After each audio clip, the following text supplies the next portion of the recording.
were a child, you were completely innocent and pure, but also extremely dependent.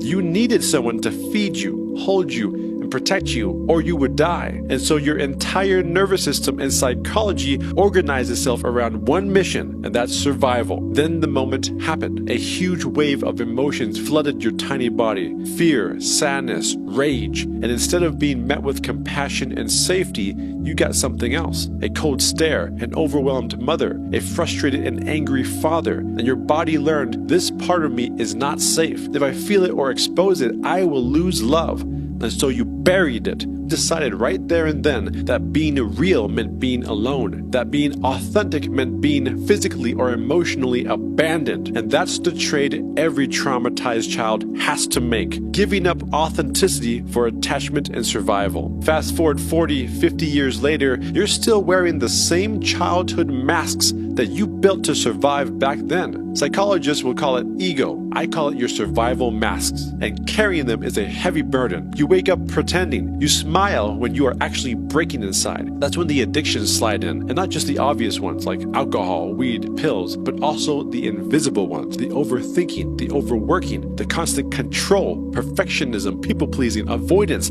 clinging, and chasing. Now, these aren't bad habits. They're self-soothing mechanisms built by a child who had nobody else. But the body doesn't forget, so it starts to scream inside through chronic anxiety, burnout, depression, even chronic illnesses. All messengers trying to wake you up. And your relationships, they become your mirrors. The little boy that was shamed for his anger becomes the pleaser who avoids conflict and marries a woman who criticizes and mothers him. And the little girl with an absent father becomes the overachiever who keeps attracting men who keep on disappearing on her. This is trauma. Not just what happened to you, but what happened inside you when love wasn't safe. It's the way that you split off from your real self just to keep a crumb of love close. Trauma is disconnection from the authentic emotions that you weren't safe to feel. Healing is the reconnection to it. Back to the grief, the rage, the terror, the shame, all the parts of you that you locked away just to survive. Healing is reparenting the little boy or girl who never got held. It's learning to stay authentic and real